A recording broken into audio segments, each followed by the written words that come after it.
Sean pushed open the swinging doors of Little Woodrow's, a wave of warmth and the scent of hickory smoke washing over him.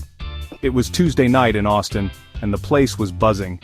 He spotted his buddies at their usual spot, a picnic table near the roaring bonfire in the back. He'd promised them he wouldn't be late. "About time, Marine," Circa called out, raising a frosty mug of Lone Star in greeting. Sean grinned, claiming his seat. Sean wouldn't miss $2 beers for the world. The night was young, the fire crackled, and the promise of a good time hung heavy in the air.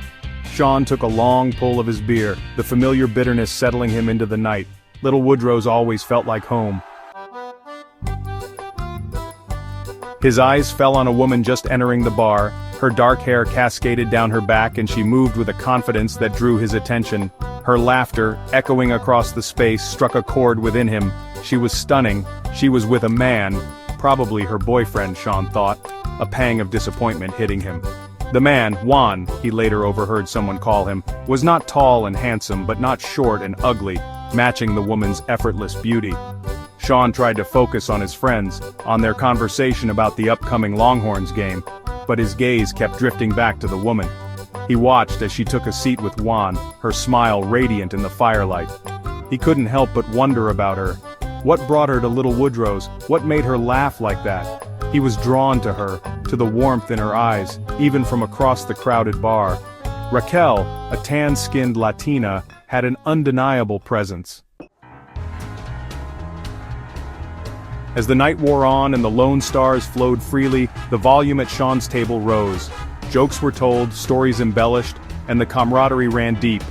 Years of friendship, solidified by their time in the service, created a bond unbreakable. Sean, usually the life of the party, found himself distracted. His eyes kept flicking back to the woman, Raquel. He noticed her glancing over, her lips curving into a smile at their boisterous laughter. He caught her eye for a fleeting moment and their gazes held. Heat crept up his neck and he quickly looked away, his pulse quickening. Maybe, just maybe, she wasn't with Juan in the way he thought. "Earth to Sean." Circa's voice broke through his thoughts. "You haven't heard a word I've said."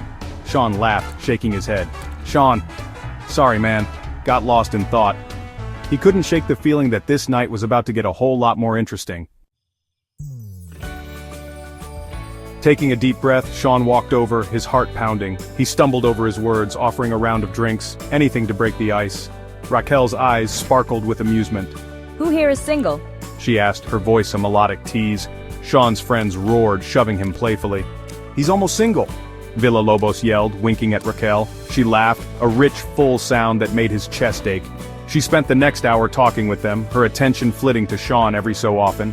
He felt a thrill run through him every time their eyes met. When she rose to leave, Sean knew he had to take a chance. He scribbled his number on a napkin, his hand trembling. "Call me," he managed, his voice husky.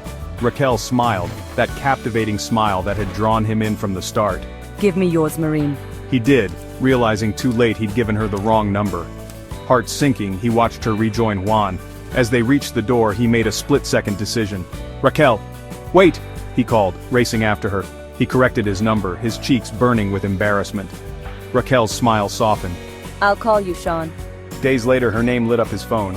How about floating the Guadalupe this weekend? Her voice was warm over the line. Sean grinned, his heart soaring. It seemed fate had a plan for him after all.